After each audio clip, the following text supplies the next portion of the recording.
Welcome to Mojo TV news బులెటిన్ల ముందుగా ముఖ్యాంశాలు. రాములూరుని దర్శించుకున్న మంత్రి సీతక్క.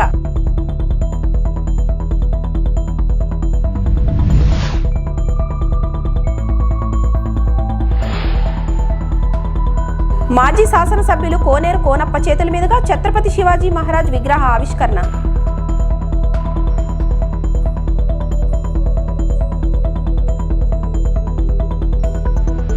ప్రజల్ని పట్టి పీడిస్తున్న చంద్రబాబు, విడుదల రజనీ.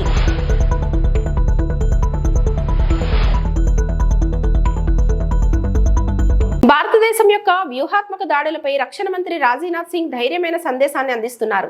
బలగాలు ఉగ్రవాద స్థావరాలను నాశనం చేయడమే కాకుండా శత్రు సైనిక మరియు వైమానిక స్థావరాలను కూడా ఎలా లక్ష్యంగా చేసుకున్నాయో వెల్లడిస్తున్నారు. మనం ఇంకా ఎక్కువ చేయగలిగామని సింగ్ అన్నారు. భారతదేశం యొక్క ఉద్దేశపూర్వక సంయమనం మరియు బాధ్యతతో కూడిన శక్తి యొక్క ప్రపంచ సందేశాన్ని నొక్కి చెప్పారు. दुश्मन के सैन्य अड्डों एयर बेसिस को तबाह किया. एक बार हमारे फोर्स के जो यहाँ पर चीफ्स और दूसरे बैठे हैं उनका किया जाना चाहिए.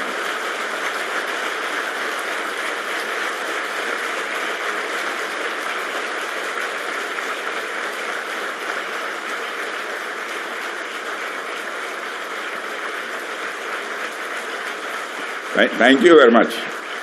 मैं रोकूंगा नहीं तो रुकेगा नहीं. वैसे साथियों, करने को हम कुछ और भी कर सकते थे.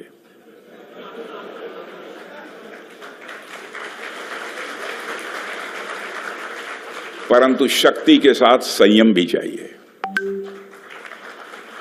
शक्ति और संयम, इन दोनों का समन्वय का हमने दुनिया के सामने एक शानदार उदाहरण पेश किया है. हम और कुछ कर सकते थे, लेकिन संयम भी बरता है. तो शक्ति और संयम दोनों का एक शानदार उदाहरण हमने दुनिया के सामने पेश किया है. आत्मनिर्भरता के बैनर के तले आज हम क्रिटिकल और फ्रंटियर टेक्नोलॉजीज पर भी लगातार सफलता हासिल कर रहे हैं. Artificial intelligence, cyber defence, unmanned systems और स्पेस बेस्ड सिक्योरिटी के क्षेत्र में भारत की पकड़ अब గ్లోబల్ స్టేజ్ पर मजबूती से स्थापित. సంక్షేమ పథకాలకు లబ్ధిదారుల ఎంపికలో అత్యంత జాగ్రత్తగా వ్యవహరించాలని అధికారులకు మంత్రులు దిశానిర్దేశం చేశారు. ఖమ్మం, కొత్తగూడెం జిల్లాలకు సంబంధించి అభివృద్ధి కార్యక్రమాల అమలు, భవిష్యత్ కార్యాచరణపై ఉప ముఖ్యమంత్రి బట్టి విక్రమార్క, మంత్రులు తుమ్మల నాగేశ్వరరావు, కోమటిరెడ్డి వెంకటరెడ్డి, పొంగులేటి శ్రీనివాసరెడ్డి సమీక్ష నిర్వహించారు. ధాన్యం కొనుగోళ్లు, ఇందిరమ్మ ఇళ్లు, భూభారతి వచ్చే వర్షాకాలంలో సీజనల్ వ్యాధులను ఎదుర్కోవడంపై సన్నద్ధత సహా కీలక అంశాలు చర్చించారు. నిరుపేదల ముఖంపై చిరునవ్వు చూడాలనే ఆశయంతో కాంగ్రెస్ ప్రభుత్వం పనిచేస్తుందని, ఈ మేరకు అధికారులు శ్రద్ధగా పనిచేయాలని మంత్రులు స్పష్టం చేశారు. ఇది బహుశా దేశంలో ఎక్కడ లేదు. 5 లక్షల రూపాయలతో పేదవాళ్ళకి ఇల్లు కట్టించేటువంటి కార్యక్రమం. 5 లక్షలు ఇస్ ఎ బిగ్ అమౌంట్. ఇది చాలా చారిత్రాత్మకమైన నిర్ణయం. ఒకటేసారి శాసనసభ నియోజకవర్గంలో 3500 ఇళ్లు శాంక్షన్ చేయటం అంటే మామూలు విషయం కాదు. అటువంటి గొప్ప కార్యక్రమం తీసుకొని ముందుకు పోతున్నప్పుడు మన ప్రజలు it is a big noble cause. దీన్ని చాలా జాగ్రత్తగా మీరు అధికార యంత్రాంగం కింది స్థాయి వరకు ఇళ్లు లేనటువంటి పేదవాళ్ళందరికీ అందించగలిగే ప్రక్రియని చాలా స్పష్టంగా, ట్రాన్స్పరెంట్ గా చేయాలని చెప్పే మా అందరి ఉద్దేశం. దాన్ని తప్పనిసరిగా అంటే ఎక్కడో 1-2 చోట్ల చిన్న పొరపాటు జరిగి ఇన్ఎలిజిబుల్ క్యాండిడేట్స్ గురించి చేస్తే ఇంత గొప్ప ఉన్నతమైనటువంటి కార్యక్రమానికి చెడ్డ పేరు వచ్చే ప్రమాదం ఉంది. అటువంటి మచ్చ రాకుండా రాష్ట్ర ప్రభుత్వం యొక్క లక్ష్యాన్ని మీరు కూడా ఉన్నతంగా ఇది ఒక పవిత్రమైన కార్యక్రమం. విలువలు, విశ్వసనీయతకు కేరాఫ్ గా నిలవాల్సిన రాజకీయాలను చంద్రబాబు భ్రష్టు పట్టిస్తున్నారన్నారు. ప్రజాస్వామ్యబద్ధంగా ఎన్నికైన స్థానిక సంస్థల ప్రతినిధులను బెదిరించి ఇప్పుడు ఆయా చోట్ల తెలుగుదేశం అధికారాన్ని లాక్కొంటోంది. ఇంత దారుణం ఎక్కడైనా చూసారా? ఇదే చంద్రబాబు తీరు. వైఎస్ జగన్, వైఎస్ఆర్సీపీ అధ్యక్షులు. నేను చెప్పాల్సిన అవసరం లేదు. నాకన్నా కూడా కలియుగ రాజకీయాలు ఎలా ఉన్నాయి అని చెప్పి సాక్షులుగా చూస్తూ ఉన్న మీరే నాకన్నా చక్కగా చెప్తారు రాష్ట్రంలో రాజకీయాలు ఎలా సాగుతూ ఉన్నాయి అని చెప్పి. ఈరోజు మొట్టమొదటిసారిగా చూస్తూ ఉన్నాం. రాజకీయాలలో ఎప్పుడు కూడా నేను ఒక మాట అంటూ ఉంటా, విలువలు ఉండాలి, విశ్వసనీయత అన్న పదానికి అర్థం తెలిసి ఉండాలి. అప్పుడే రాజకీయం అనే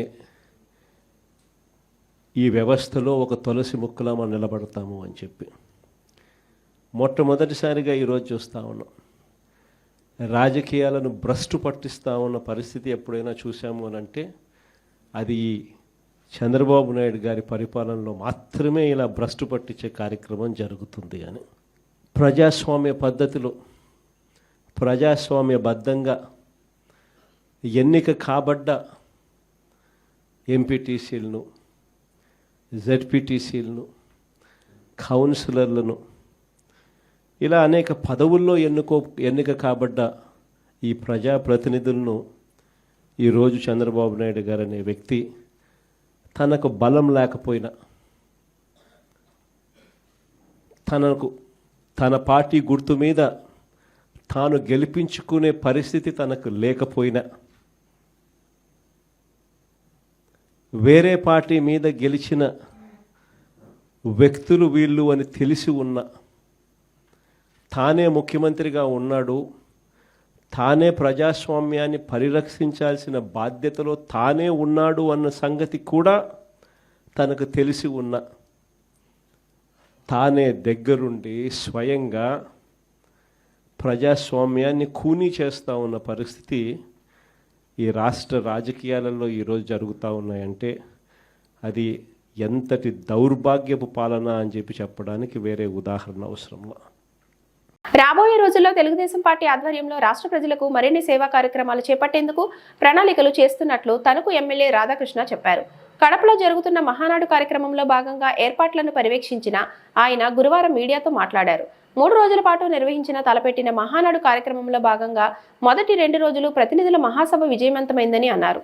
2 రోజుల పాటు జరిగిన ప్రతినిధుల మహాసభలో సుమారు 50,000 మంది పాల్గొని విజయవంతం చేశారని అన్నారు. తెలుగుదేశం పార్టీ జాతీయ అధ్యక్షుడు నారా చంద్రబాబు నాయుడు, ప్రధాన కార్యదర్శి నారా లోకేష్ అధ్యక్షతన పలు తీర్మానాలు చేసినట్లు చెప్పారు. రాష్ట్రంలో అన్ని వర్గాలకు సంబంధించి రాష్ట్ర ప్రజలకు ప్రభుత్వ పరంగా, పార్టీ పరంగా అండగా ఉండేందుకు నారా లోకేష్ 6 సూత్రాలను ప్రవేశపెట్టినట్లు చెప్పారు. ప్రజల జీవన ప్రమాణాలు మెరుగుపడే విధంగా తీర్మానాలు చేశారని గుర్తు చేశారు. చివరి రోజైన గురువారం భారీ బహిరంగ సభకు 5 లక్షల మంది వస్తారని అంచనా మేరకు అన్ని ఏర్పాట్లు చేసినట్లు తెలిపారు. బహిరంగ సభకు వచ్చే ప్రతి ఒక్కరికి ఎలాంటి ఇబ్బందులు ఎదురుకాకుండా అన్ని సౌకర్యాలు, భోజన వసతి కల్పించే విధంగా ప్రణాళికలు చేసినట్లు వివరించారు. 30 సంవత్సరాలుగా పార్టీకి సేవ చేసిన చంద్రబాబు నాయుడు మరోసారి జాతీయ పార్టీ అధ్యక్షుడిగా ఏకగ్రీవంగా ఎన్నికైనందున అభినందనలు తెలిపారు. తణుకు నియోజకవర్గం నుండి భారీ సంఖ్యలో మహానాడుకు తరలివచ్చిన పార్టీ నాయకులు, కార్యకర్తలు, అభిమానులు ఎంతో ఉత్సాహంగా పాల్గొని మరింత ఉత్తేజాన్ని పొందాలని ఎమ్మెల్యే రాధాకృష్ణ చెప్పారు. అనేక తీర్మానాలు ప్రవేశపెట్టడం జరిగింది. తెలుగుదేశం పార్టీ జాతీయ అధ్యక్షుడు నారా చంద్రబాబు నాయుడు గారు, అదేవిధంగా జాతీయ ప్రధాన కార్యదర్శి మంత్రివర్యులు లోకేష్ గారి ఆధ్వర్యంలో అనేకమైనటువంటి ప్రతిపాదనలు చేసి తీర్మానాలని బలపరచడం జరిగింది. ముఖ్యంగా రాష్ట్రానికి సంబంధించి ప్రభుత్వ పరంగా, పార్టీ పరంగా ఏ కార్యక్రమాలు చేస్తున్నాం, అదేవిధంగా భవిష్యత్తులో ఈరోజు అన్ని వర్గాల ప్రజలకి తెలుగుదేశం పార్టీ ఏ విధంగా అండగా ఉండబోతుందనేది లోకేష్ గారు 6 సూత్రాలని ప్రవేశపెట్టడం జరిగింది. దీని ద్వారా ప్రతి కుటుంబం కూడా పేదరికాన్ని గెలిచి ఒకరి ప్రజల జీవన ప్రమాణాలు మెరుగే విధంగా ఈరోజు అనేక తీర్మానాలని చేయడం జరిగింది. దాంతోపాటుగా ఈరోజు భారీ బహిరంగ సభకి దాదాపు 5 లక్షల మంది వస్తారనే అంచనాతో వారికి కావాల్సినటువంటి అన్ని సదుపాయాలని కూడా ఏర్పాటు చేయడం జరిగింది. ముఖ్యంగా ఈరోజు ఈ సభకు వచ్చే ప్రతి ఒక్కరికి కూడా ఎక్కడా కూడా లోటు లేకుండా భోజన ఏర్పాట్లు కానీ, మంచినీళ్ళు కానీ, అదేవిధంగా ఏ అవసరాలు ఉన్నాయో అవసరాలన్నీ కూడా ముఖ్యంగా వారికి ఎటువంటి ఇబ్బంది లేకుండా చూసే విధంగా కూడా ఈరోజు అన్ని చర్యలు తీసుకోవడం జరిగింది. ఈరోజు ఇక్కడ కూడా దాదాపు ఈ పాయింట్లో, ఇక్కడ మేము ఉన్నటువంటి ఈరోజు పాయింట్లో కూడా దాదాపు 30,000 మందికి సరిపడా భోజన ఏర్పాట్లు చేయడం జరుగుతుంది. ఈ విధంగా ఈ కడప జిల్లాలో అనేక చోట్ల ఇటువంటి పాయింట్లను ఏర్పాటు చేసి వివిధ రూట్స్లో వచ్చేవారందరికీ కూడా భోజన సదుపాయ ఏర్పాట్లు చేయడంతో పాటుగా వేదిక దగ్గర కూడా భోజన ఏర్పాట్లు చేసి ఎవరికి కూడా ప్రతి ఒక్కరికి ఆఖరి వరకు కూడా భోజన అందించే విధంగా కూడా ఈరోజు ప్రత్యేకంగా చర్యలు తీసుకోవడం జరిగింది. ఈరోజు తెలుగుదేశం పార్టీ మహానాడు అంటే ఒక పండగ లాంటి వాతావరణం కనపడుతుంది. ఆ విధంగా కార్యకర్తలు, తెలుగుదేశం పార్టీ శ్రేణులు పెద్ద ఎత్తున ఈ కార్యక్రమంలో పాల్గొని వారందరూ కూడా ఎంతో ఉత్సాహంగా దీన్ని విజయవంతం చేయడం ధన్యవాదాలు తెలియజేసుకుంటూ, ముఖ్యంగా ఈ మహానాడు వేదికగా 30 సంవత్సరాలుగా తెలుగుదేశం పార్టీ అధ్యక్షులుగా ఈ రాష్ట్రానికి ముఖ్యమంత్రిగా అనేక సేవలు అందించినటువంటి గౌరవ ముఖ్యమంత్రి వర్యులు చంద్రబాబు నాయుడు గారు మరొకసారి తెలుగుదేశం పార్టీ జాతీయ అధ్యక్షులుగా మరొక 2 సంవత్సరాల టర్మ్కి సంబంధించి అధ్యక్షులుగా ఎన్నికైనందుకు వారికి ప్రత్యేకమైనటువంటి శుభాకాంక్షలు తెలియజేయడం జరుగుతుంది. రాబోయే రోజుల్లో తెలుగుదేశం పార్టీ ప్రజలకి మరిన్ని సేవలు చేసే విధంగా ఒక ప్రణాళిక ప్రకారం ముందుకు వెళ్తామని సందర్భంగా తెలియజేసుకుంటూ, అదేవిధంగా తణుకు నియోజకవర్గం నుంచి కూడా పెద్ద ఎత్తున తెలుగుదేశం పార్టీ నాయకులు కార్యకర్తలు ఈ మహానాడికి అటెండ్ అయ్యి వారందరూ కూడా ఎంతో ఉద్వేగమైనటువంటి అనుభూతిని పొందారనడంలో ఎటువంటి సందేహం లేదు. వారందరికీ కూడా ప్రత్యేకంగా ధన్యవాదాలు తెలియజేసుకుంటూ సెలవు తీసుకుంటాం. రాములవారిని దర్శించుకున్న మంత్రి సీతక్క. భద్రాద్రి కొత్తగూడెం జిల్లా పర్యటనలో భాగంగా మంత్రి సీతక్క భద్రాచలం సీతారామచంద్ర స్వామి వారిని దర్శించుకున్నారు. ఆలయానికి విచ్చేసిన మంత్రి సీతక్కను ఆలయ మర్యాదలతో స్వాగతం పలికిన ఆలయ వేద పండితులు. స్వామివారి దర్శనం చేసుకుని తీర్థప్రసాదాలు అందుకున్న సీతక్క. మంత్రి సీతక్కకు రాములవారి ఆలయ విశిష్టతను వివరించిన వేద పండితులు.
విమానం రాముడు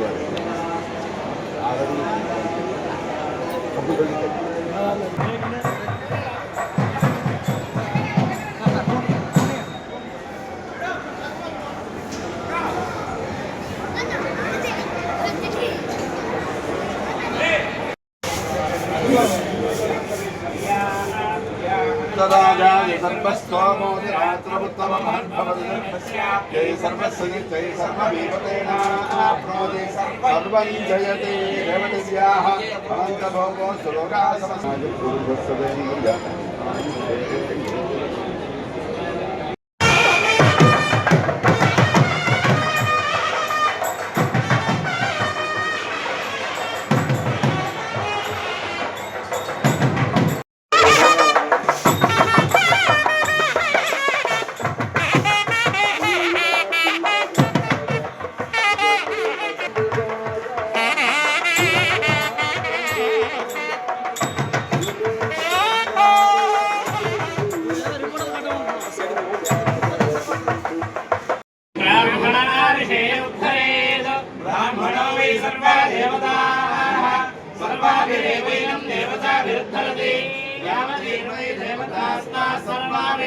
ब्राह्मणे वसन्ति तस्मात् ब्राह्मणेभ्यो वेदविभ्यो दिवे नमः कुर्यान्न श्रीरङ्गे देवता एव देवता प्रीणाति शोभमाने तनुवा शोभमाने रयिं शोभमाने तनुवा शोभमाने रयिं शोभमाने रयिं मुद्रान् रयिं शोभमाने रयिं मुद्रान् रयिं मुद्रान् रयिं मुद्रान् दीर्घं सततं दीर्घं सततं दीर्घं दीर्घं सततं सततं दीर्घमायुराय दीर्घं सततं सततं दीर्घमायुः दीर्घमायुराय दीर्घं दीर्घमायुः आयुरित्यायुः भवजराय पुरुषजितेन्द्रियाय देवेन्द्रिये भोजं साम्राज्यवृद्धिं सकलयस्तदित्यं कल्याणवृद्धिं शरवायवृद्धिं त्रिजदा सदा वः वनमाली देशार्की दिक्खी दिक्खीजन्दगी श्रीमान् नारायणो विष्णुर्वासुदेवो वीर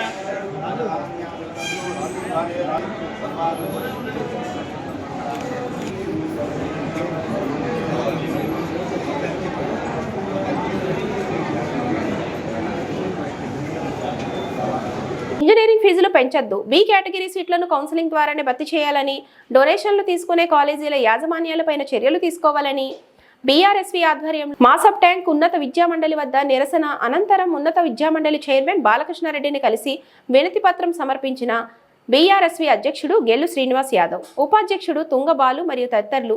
గెల్లు శ్రీనివాస్ యాదవ్ బీఆర్ఎస్వీ రాష్ట్ర అధ్యక్షులు. రేవంత్ రెడ్డి గారి ప్రభుత్వం ఎన్నికల ముందు కాంగ్రెస్ పార్టీ అధికారంలోకి వస్తే మొత్తం బి కేటగిరీ సీట్లను కూడా కరీంనగర్ కోటలో అయితే ఏ విధంగా భర్తీ చేస్తారో ఆ విధంగానే ఇవాళ బి కేటగిరీ సీట్లను కూడా మేనేజ్మెంట్ సీట్లను కూడా భర్తీ చేస్తామని చెప్పి ఆ రోజు మాట ఇచ్చిన రేవంత్ రెడ్డి గారు ఇవాళ అధికారంలోకి వచ్చి సంవత్సరం నరైన కూడా ఇది 2వ సంవత్సరం నడుస్తున్నా కూడా ఇంతవరకు కూడా ప్రభుత్వం కూడా ఇవాళ ఇంజనీరింగ్ కాలేజీల కోసం ఎలాంటి డైరెక్షన్ ఇవ్వకపోవడం వల్ల ఇవాళ మొత్తం ఇవాళ రాష్ట్రంలో ఇంజనీరింగ్ కాలేజీలు మొత్తం కూడా ఇవాళ సిఎస్సి లాంటి కోర్సులు అన్నిటి కూడా ఒక్కొక్క విద్యార్థి దగ్గర ఇవాళ ఇప్పటికే కౌంటర్లు ఏర్పాటు చేసుకొని 20 నుంచి 20 లక్షల వరకు ఇవాళ డొనేషన్లు తీసుకుంటున్నారు. మామూలు వాళ్ళు ఇవాళ మెరిట్ ఉండే విద్యార్థులు కూడా ఇవాళ ఈ కాలేజీలో చేరాలంటే ఇవాళ ఆర్థికంగా డబ్బులు కట్టలేని పరిస్థితి ఉండదు కాబట్టి చేరాలంటేనే ఇవాళ భయపడతా ఉన్నారు. ఈ ప్రభుత్వం ఇంజనీరింగ్ కాలేజీలతోని యాజమాన్యాలతో కుమ్మక్కై ఇవాళ కరీంనగర్ కౌన్సిలింగ్ అయితే ఏ విధంగా నిర్వహిస్తారో బి కేటగిరీ సీట్లను కూడా ఆ విధంగా నిర్వహిస్తారని చెప్పి మాట ఇచ్చిన ప్రభుత్వం ఇవాళ యాజమాన్యాలు పెట్టిన ఇవాళ బ్రైబ్ కు లొంగి ఇవాళ ఈ రాష్ట్రంలోని సామాన్య ప్రజానికం మీద ఇవాళ ఆర్థిక పరమైన భారం వేసే పరిస్థితి కనిపిస్తా ఉన్నది. ప్రభుత్వం దిగిరాకపోతే ఖచ్చితంగా ప్రభుత్వం మెడలు వంచడం సరే కానీ ₹1 వెంచడం కూడా ఈ ప్రభుత్వాన్ని వదిలే ప్రశ్న లేదు. పేదవాళ్లకు విద్యార్థులందరూ కూడా ఇవాళ బీఆర్ఎస్ విద్యార్థి విభాగం అన్నదానం ఉంటది. కేసీఆర్ గారి నాయకత్వంలో కేటీఆర్ గారి నాయకత్వంలో రాష్ట్ర వ్యాప్తంగా మేము ఆందోళన చేపడతాం. ప్రభుత్వం ఇప్పటికైనా మేల్కొని ఈ ఫీజులు మాత్రం పెంచకుండా చర్యలు తీసుకోవాలని చెప్పి యాజమాన్యాలకు లొంగి కనుక వాళ్ళు ఇచ్చే డబ్బుల కోసం ఆశపడి కనుక ఫీజులు పెంచంటే ఈ రాష్ట్రంలోని పేద వర్గాల మీద పేద ప్రజల మీద భారం పడుతుంది. మాజీ శాసనసభ్యులు కోనేరు కోనప్ప చేతుల మీదుగా ఛత్రపతి శివాజీ మహారాజ్ విగ్రహ ఆవిష్కరణ. కొమరంభీం జిల్లా కౌటాల మండలం గుడ్లబోరి గ్రామంలో ఛత్రపతి శివాజీ మహారాజ్ విగ్రహ ఆవిష్కరణ ప్రారంభోత్సవం చేసిన కోనేరు కోనప్ప శ్రీ ఛత్రపతి శివాజీ మహారాజ్ విగ్రహ ఆవిష్కరణ మహోత్సవం కమిటీ సభ్యులతో కలిసి ప్రారంభించిన కోనేరు కోనప్ప కొమరంభీం ఆసిఫాబాద్ జిల్లా కౌటాల మండలంలోని గుడ్లబోరి హనుమాన్ మందిర్ సమీపంలో ఛత్రపతి శివాజీ మహారాజ్ విగ్రహాన్ని మాజీ శాసనసభ్యులు కోనేరు కోనప్ప ఆవిష్కరించారు. ఈ కార్యక్రమంలో శివాజీ మహారాజ్ కమిటీ సభ్యులు, గ్రామ ప్రజలు పాల్గొన్నారు.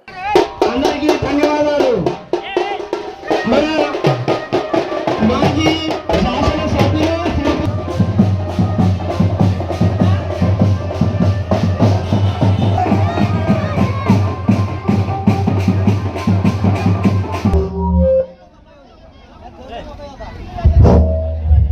అధ్యక్షులు మరియు మండల అధ్యక్షులు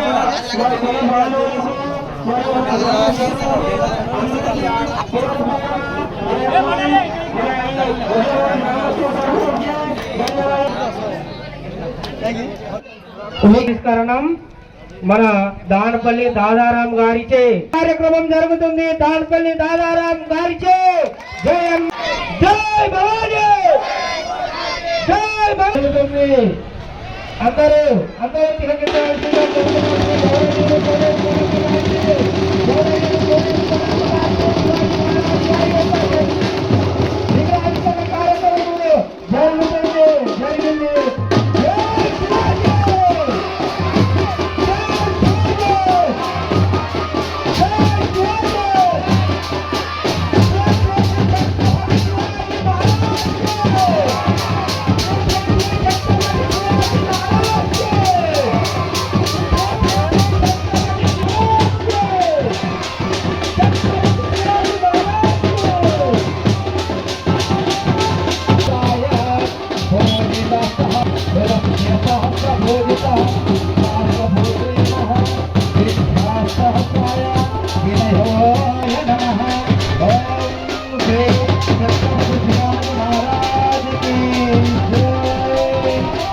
రాష్ట్ర నాయకులు మన విగ్రహావిష్కరణ శాసనసభ్యులు శ్రీ గౌరవనీయులు కోనప్ప గారిచే జరిగింది.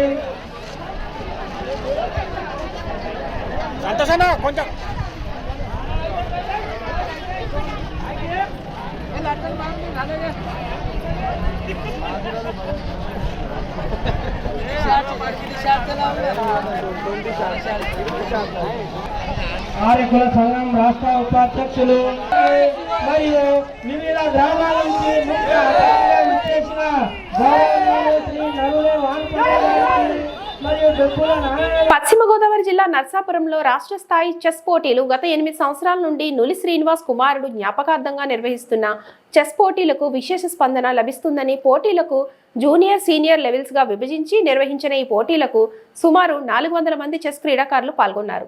ఈ పోటీలను ప్రభుత్వ విప్ బొమ్మిడి నాయకర్ సతీమణి బొమ్మిడి సునీత ప్రారంభించారు. అత్యధికంగా జూనియర్ లెవెల్స్ లో నిర్వహించిన పోటీలకే ఎక్కువ మంది క్రీడాకారులు పాల్గొన్నారు. ఈ సందర్భంగా ముఖ్య అతిథిగా విచ్చేసిన బొమ్మిడి సునీత మాట్లాడుతూ 8 ఏళ్లుగా రాష్ట్ర స్థాయి పోటీలు నిర్వహించడం అభినందనీయమన్నారు. పోటీల నిర్వాహకులు నూలి శ్రీనివాస్ మాట్లాడుతూ చెస్లో యువ క్రీడాకారులను ప్రోత్సహించాలన్న లక్ష్యంతోనే ఈ పోటీలను క్రమం తప్పకుండా ప్రతి ఏటా నిర్వహిస్తున్నట్లు తెలిపారు.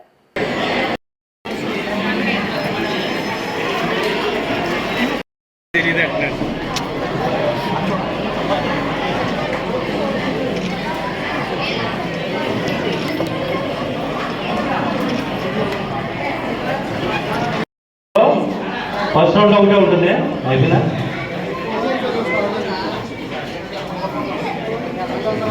ఆయన అన్ని సంవత్సరాల నుంచి ఈ చెస్ కాంపిటీషన్స్ నిర్వహించడం శ్రీనివాస్ తనయుడు వాళ్ళందరితో ఆగిపోకుండా అబ్బాయి చారిటబుల్ ట్రస్ట్ అని చెప్పేసి ట్రస్ట్ ఏర్పాటు చేసి చాలా చక్కటి కార్యక్రమాన్ని ఏర్పాటు చేశారు. ఇది మనందరికీ కూడా చాలా స్ఫూర్తిదాయకం. ఎందుకంటే ఎవరైనా సరే పేరెంట్స్ అందరితో ఆగిపోకుండా అందరినీ కూడా ఎంకరేజ్ చేసే విధంగా వాళ్ళ ముందుకు వచ్చారు. ఇక్కడికి విచ్చేసిన స్టూడెంట్స్ అందరికీ కూడా పార్టిసిపేట్ చేసే ప్రతి ఒక్కరికి కూడా నా హృదయపూర్వక నమస్కారాలు. అందరికీ కూడా ఆల్ ది బెస్ట్ అండి. ఈ అవకాశం ఇచ్చిన మాకు ధన్యవాదాలు. సంతోషం. చెస్ స్టేట్ ఎక్కడ జరగదు ఫ్రీ ఉచిత టెస్ట్ ప్రోగ్రామ్ లాస్ట్ 5 years నుంచి ఉచితంగా ఎంట్రీ ఫీజు లేకుండా గవర్నమెంట్ ఇండియాలో జరిగింది ఒకటి.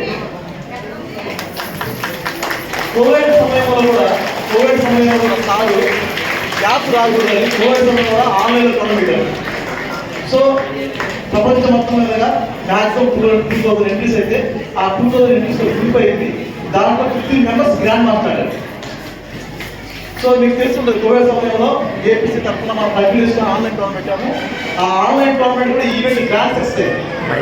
ఈ స్ఫూర్తితో ఏ ఆంధ్రప్రదేశ్ అసోసియేషన్ ఫ్రీ ఎంట్రీతో ఆ కోవిడ్ 2 years కంటిన్యూస్ టోర్నమెంట్ ఈ టోర్నమెంట్ స్ఫూర్తితో. ఎందుకంటే ఆ టైంలో జనాలు డబ్బులు లేవు, సో బయటకు వెళ్ళని పరిస్థితి. అలాంటి సమయంలో ప్లేయర్స్ నగదులతో కూడా లబ్ధి పొందాలనే ఉద్దేశంతో మన తర్వాత 2 years కంటిన్యూస్గా free ఎంట్రీతో prize money tournament.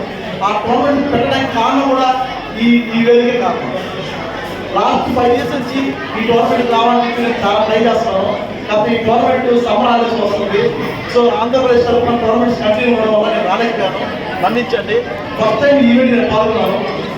So ఇంత గ్రాండ్ ఈవెంట్ స్టేట్లో జరుపుతున్నందుకు ముందు సాయి చాపూర్ వారికి మరియు ఈ టోర్నమెంట్ ఆర్గనైజర్ అయిన master chess academy director Chandrashekar గారికి, విచ్చేసిన క్రీడాకారులకి, విచ్చేసిన అతిథులందరికీ కూడా థ్యాంక్ యూ సో మచ్. 2024 సంవత్సరానికి గాను గద్దర్ ఫిల్మ్ అవార్డులను తెలంగాణ ప్రభుత్వం ప్రకటించింది. కల్కి చిత్రానికి 2024 సంవత్సరం ఫస్ట్ బెస్ట్ ఫీచర్ ఫిల్మ్ గా జ్యూరీ కమిటీ నిర్ణయించింది. వివిధ విభాగాల వారీగా కేటగిరీల వారీగా విభజించి అవార్డులను ప్రకటించింది. జ్యూరీ కమిటీ చైర్మన్ జయసుధ అవార్డులను ప్రకటించారు. తెలంగాణ గవర్నమెంట్ గౌరవ ముఖ్యమంత్రి శ్రీ రేవంత్ రెడ్డి గారికి, ఉప మంత్రి శ్రీ బట్టి గారికి, అలాగే సినిమాటోగ్రఫర్ మినిస్టర్ కోమటిరెడ్డి వెంకటరెడ్డి గారికి, అండ్ మన ఎఫ్డిసి చైర్మన్ దిల్ రాజు గారికి, అలా ఎండి హరీష్ గారికి, అందరికీ, ద హోల్ టీమ్ అందరికీ మా ధన్యవాదాలు తెలుపుకుంటున్నాము.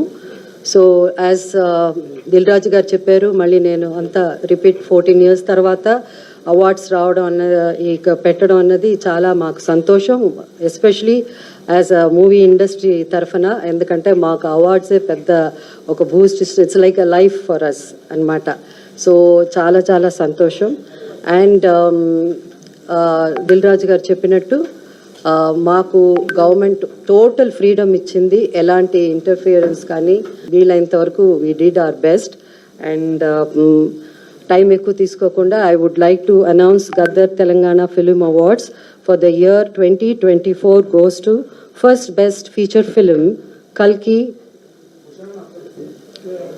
2898, that is 2898 AD, and second best feature film Putel, third best feature film Lucky Bhaskar. Feature film on national integration, communal harmony and social uplift. Film Committee Kurallu goes to Committee Kurallu. Best children's film 35 చిన్న కథ కాదు. AP CM Chandrababu ప్రజలను పట్టి పీడిస్తున్నారని, ఆయన చెప్పేదానికి చేసేదానికి ఏమాత్రం సంబంధం ఉండదని మాజీ మంత్రి విడదల రజని అన్నారు. కూటమి ప్రభుత్వంలో జరుగుతున్న మెడికల్ కాలేజీల ప్రైవేటీకరణ ప్రయత్నాలు, వైద్యారోగ్య రంగాల నిర్వీర్యంపై గురువారం తాడేపల్లి పార్టీ కేంద్ర కార్యాలయంలో ఆమె మీడియాతో మాట్లాడారు. అండ్ ఎస్పెషల్లీ మెడికల్ కాలేజెస్, ఒక నాయకుడు ఒక భావితరం కోసం, భావితరాల కోసం, వాళ్ళ యొక్క భవిష్యత్ కోసం, భవిష్యత్తులో వాళ్ళ యొక్క ఆరోగ్య సేవల గురించి ఆలోచించినప్పుడు ఒక చక్కటి టెరిషరీ కేర్ సర్వీసెస్ని ఎక్కడో ఈ రాష్ట్రంలో ఉన్న వాళ్ళు ఇంకో రాష్ట్రం మీద డిపెండ్ అవ్వాల్సినటువంటి అవసరం లేదు. నా రాష్ట్ర ప్రజలు దేశంలో ఉన్నటువంటి ఇతర రాష్ట్రాల కన్నా మిన్నగా ఈ రాష్ట్రంలో వైద్య సేవలు నేను కల్పించాలి అనేటువంటి ఒక దూరపు దృష్టితో, ఒక గుడ్ ఫోర్ఫ్రంట్ వ్యూతో ఆలోచించినప్పుడు, ఒక 1000 మైళ్ళు వేగంగా ఆలోచించినప్పుడు, ఒక మైల్తో మనం మొదలు పెట్టాలని చెప్పి, ఒక స్టెప్తో మనం మొదలు పెట్టాలి, మనం అంత ఫోర్ఫ్రంట్ వ్యూతో మనం ఆలోచిస్తున్నప్పుడు అనే దానికి ఒక ఆలోచనకు శ్రీకారం చుట్టాలనేటువంటి ఒక ఆలోచన చేసి రాష్ట్రంలో, నాకు తెలిసి దేశంలో ఎక్కడా ఎన్నడూ లేనటువంటి ఒక గొప్ప ఆలోచన, ఏ రాష్ట్రం కూడా చేయనటువంటి సాహసం మన నాయకుడు జగన్మోహన్ రెడ్డి గారు, జగనన్న ప్రభుత్వంలో వారు వచ్చినటువంటి మొట్టమొదటి రోజు నుంచి కూడా ఒక గొప్ప ఆలోచన చేసి రాష్ట్రంలో 17 గవర్నమెంట్ కాలేజీలు తీసుకురావాలనేటువంటి ఒక గొప్ప ఆలోచన చేసి సుమారు 8,500 కోట్ల బడ్జెట్ని దానికి కేటాయిస్తూ 3 phases వీటిని డివైడ్ చేసుకుని ఇవన్నీ కూడా అందుబాటులోకి తీసుకురావాలి. వైద్య విద్యని అభ్యసించేటువంటి ఎంతో మంది విద్యార్థులను ఆశతో చూస్తున్నటువంటి వారి యొక్క కలల్ని సాకారం చేయాలి. ఎంతో మంది డాక్టర్స్ని ప్రొడ్యూస్ చేయాలి. ప్రతి జిల్లాలో మనం ఏదైతే చూస్తూ ఉంటామో, మనం వింటూ ఉంటామో, దళితులపై అగ్రకులస్తుల దాడిని చూస్తున్నాం గానీ శాంతి భద్రతలను కాపాడవలసిన పోలీసులే దళితులపై దాడి చేయడానికి తీవ్రంగా ఖండిస్తున్నాం. ఆంధ్రప్రదేశ్ తెనాలి పట్టణంలో దళితులు రౌడీ షీటర్లు అనే నెపంతో వారిని పిలిపించి నడి రోడ్డుపైన పట్టుకొని బెట్టి లాఠీలతో కొట్టడం అనేది సభ్య సమాజంలో సిగ్గుచేటుగా ఉందని దళిత ప్రజా సంఘాల నాయకులు తీవ్రంగా విమర్శించారు. దళితులు ఎవరైనా తప్పు చేస్తే చట్టపరంగా శిక్షించవలసిన పోలీసులే నడి రోడ్డుపైన వారిని మానసిక శోభకు గురి చేసిన పోలీసులపై కఠిన చర్యలు తీసుకొని వారిని ఉద్యోగం నుండి తొలగించాలని డిమాండ్ చేశారు. తెనాలిలో జరిగిన ఘటనపై దేశవ్యాప్తంగా సంచలనం కలిగించిందని, ఈ విధంగా దళిత యువకులను తీసుకొని విచక్షణ రహితంగా కొట్టడం అనేది మానవ హక్కుల ఉల్లంఘనే అని వారు పేర్కొన్నారు. గతంలో అగ్రకులస్తులు దళితులపై అక్కడక్కడ దాడి చేయడం చూస్తున్నాం గానీ పోలీసులే దళిత యువకులపై కఠినంగా దాడి చేయడం అనేది హేయమైన చర్య. ఈ విషయమై జాతీయ ఎస్పీ కమిషన్ డీజీపీకి నోటీసులు ఇచ్చినా దళిత యువకులకు న్యాయం జరగడంలో ఆలస్యం జరిగే విధంగా ఉందని వారు పేర్కొన్నారు. ఇకనైనా ప్రభుత్వ పెద్దలు స్వర్ణాంధ్ర యుగంగా చెప్పుకునే ఆంధ్రప్రదేశ్లో దళితులపై ఇటువంటి దాడిని ప్రతి ఒక్కరూ ఖండించాలని వారు పేర్కొన్నారు. ఈ కార్యక్రమంలో పూలే అంబేద్కర్ రాజ్యాధికార సమితి రాష్ట్ర అధికార ప్రతినిధి ముండ్లపాటి పిచ్చయ్య, దళిత సీనియర్ నాయకులు బత్తలకూరి కేశవయ్య, డిఎస్పీఎస్ నాయకులు పి వెంకటరమణ, డీబీఎఫ్ రాష్ట్ర కమిటీ సభ్యుడు ఎన్ చిన్నయ్య తదితరులు పాల్గొన్నారు. ఆంధ్రప్రదేశ్లో అగ్రకులస్తులు దళితులపై దాడులు చేయడానికి చూస్తున్నాము కానీ శాంతి భద్రతలు కాపాడాల్సిన పోలీసులే దళితులపై దాడులు చేయడం అనేది సభ్య సమాజం సిగ్గుపడే విధంగా ఉందని మేము దళిత సంఘాలకు మేము తీవ్రంగా ఖండిస్తున్నాం. ఆంధ్రప్రదేశ్లోని తెనాలి పట్టణంలో 3 యువకులను రౌడీ చర్యల నెపంతో రోడ్డు మీద పడుకోబెట్టి తన బూటుకాలతో తన్నుతూ విచక్షణారహితంగా వాళ్ళు కొట్టడం అనేది హేయమైన చర్యగా మేము భావిస్తున్నాం. నిజంగా దళితులపై ఏదైనా దాడులు కానీ చేస్తే చట్టపరంగా చేయాలి కానీ లాఠీలను తన చేతులకు తీసుకొని చట్టాన్ని తన చేతులు తీసుకుని పోలీసులు ఆ విధంగా చేయడం అనేది మేము తీవ్రంగా ఖండిస్తున్నాం. చట్టము ఉందా లేదని మేము ఆలోచనలో ఉంది. ఎందుకంటే ఈరోజు చట్టం అనేది అందరికీ సమానంగా చుట్టాలు ఉండాలి కానీ ఒక పోలీసులకే చట్టము వాళ్ళ చేతులకు తీసుకొని దళితులపై దాడి చేయనేది మేము తీవ్రంగా ఖండిస్తూ ఇటువంటి దాడిని రాష్ట్రంలో అక్కడక్కడ జరుగుతున్నా కానీ మేము ఎక్కువ గొంతుకి అరుస్తున్నామో కానీ దళితులకు న్యాయం చేయడం అనేది ఎక్కడ జరగడం లేదు. ఇప్పటికైనా తెనాలి పట్టణం జరిగిన దాడిని మొత్తం జాతీయ ఎస్సీ కమిషనర్ దృష్టికి పోయినా కానీ డీజీపీకి నోటీసులు ఇచ్చినా కానీ ఇంతవరకు వారికి న్యాయం జరగడంలో పూర్తిగా విఫలమైందని చెప్పేసి మేము తీవ్రంగా తెలుపుతున్నాం. కాబట్టి అధికారులారా, నాయకులారా ఇప్పటికే ఆలోచించారు. దళితులు అనేది వాళ్ళను చిన్న చూపు చూడకుండా వాడిపైన దాడి చేయకుండా చట్టపరంగా వాళ్ళను శిక్షించాలి. కానీ చేతుల్లోకి లాఠీలు తీసుకొని వారిని చిత్రహింసలు పెట్టి దాడి చేయడం అనేది చాలా హేయమైన చర్యగా మేము దళిత సంఘాలు మేము పూర్తిగా ఖండిస్తున్నాం. ఈరోజు ఆంధ్ర రాష్ట్రంలో జరుగుతున్నటువంటి ఈ కార్యక్రమం చూస్తుంటే దళితులపై దాడులు విపరీతంగా పెరిగిపోతున్నాయి. మరీ ముఖ్యంగా గుంటూరు జిల్లా తెనాలి గ్రామంలో ఒక దళిత యువకులపై మరీ ఘోరంగా వాళ్ళను పబ్లిక్లో ఒక సిఐ గారు కాళ్ళపై ఆయన బూట్ కాలు పెట్టి ఒక సిఐ గారు విపరీతంగా కొట్టి అక్కడ ప్రజల సమక్షంలో పోలీసులు కూడా చుట్టూ చూస్తూ వాళ్ళు ఎక్కడ లేస్తున్నట్టుగా లేనికుండా ఒక యువకుడు అయ్యా నా కాళ్ళల్లో రాడ్లు ఉన్నాయన్నా కూడా కనీసం పెడచెవులు కూడా పెట్టకుండా అంత పాచికంగా భయంకరంగా కొట్టి అక్కడ చూసే ప్రజలు మహిళలు అందరూ కూడా భయభ్రాంతులకు గురయ్యే విధంగా చేయడం చాలా ఘోరమైన పని. మరి ఏ రాజ్యాంగంలో ఆ విధంగా పబ్లిక్లో కొట్టాలేమన్నా రాజ్యాంగంలో పొందుపరిచి ఉండరా? మరి హక్కులను ఉల్లంఘించినటువంటి ఈ చట్టాలని తన చేతులకు తీసుకున్నటువంటి ఈ ఇద్దరి సీఎల్ను అక్కడ పాల్గొన్నటువంటి మిగతా కానిస్టేబుల్ అందరినీ కూడా ఉద్యోగాల నుంచి పూర్తిగా తొలగించేసి వాళ్ళపై ఎస్సీ అట్రాసిటీ యాక్ట్ కేసు కూడా వాళ్ళపైన కట్టి వాళ్లకు పబ్లిక్లో జరిగితే ఎట్లుంటుందని తెలిసే విధంగా చేయాలని మేమైతే ఒక దళిత సంఘాలుగా డిమాండ్ చేస్తున్నాము. చట్టాలు కోర్టులు దేనికి? వీళ్ళ చేతలకు తీసుకునే హక్కు వీళ్ళకి ఎక్కడిది? ఒక కానిస్టేబుల్ను కొట్టినారని చెప్పి లేదా తిరగమన్నాడని చెప్పని బూచి చూస్తారు. ఓకే, అది కొట్టిండో తిట్టిండో లేకపోతే ఏదైనా చేసింటే వాళ్ళ పేర్లు మీకు ఆల్రెడీ తెలిసినాయి కదా. వాళ్ళపైన కేసులు కట్టి పోలీస్ స్టేషన్ నుంచి మీరు కోర్టుకు రెఫర్ చేయండి. కోర్టు ఏ శిక్ష వేస్తే ఆ శిక్షను తప్పకుండా అమలు పరచండి. దానికి అది ప్రజలు. ఈ వార్తలు ఇంతటితో సమాప్తం. నమస్తే.